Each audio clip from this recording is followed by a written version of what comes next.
Factories couldn't handle demand from Indonesia because they didn't know how big the demand would be. It's not like any other country. Like Vietnam, there's no demand. Philippines, there's no demand. Malaysia, it's a little bit, not that much. Indonesia's wild. I was telling Andy, contract's 3 years. No one's going to save cash ready for that $40,000 renovation. We need to prepare that, and then as soon as they say, hey, you got to renovate, we say yes. We build our reputation from that. So now we're passing all of our audit tests every month. We're like the number one in Indonesia on our audit results. We're the number one shops. The Chinese guy only comes to our shops to look at how good they are. We're the only ones that pass this shit. So many people are failing right now in Bali and across Indonesia.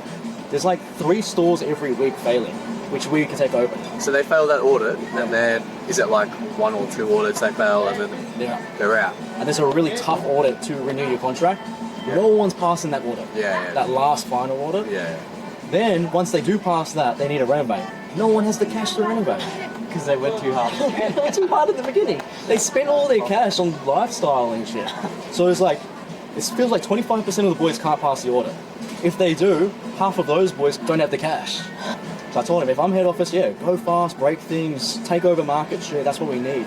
They need big revenue, so increase the economies of scale. And then eventually, I bet they're going to open up factories in Indonesia. Give it 1 or 2 years, they'll start opening up factories here, which will cut the cogs down even more. So the cogs will lower. That's my next prediction. But I told Andy, the people who are passing the audit have the cash as well. 50% of those boys, they're double dipping into multiple brands.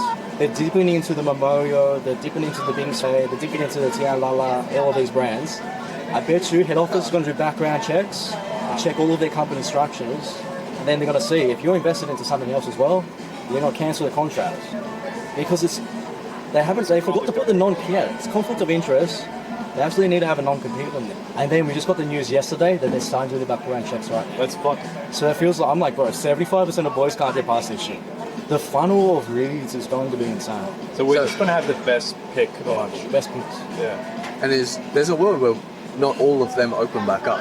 So, like, what is the percentage of them that actually just stay closed? And then, well, the stores that we do pick up, they're in the best locations.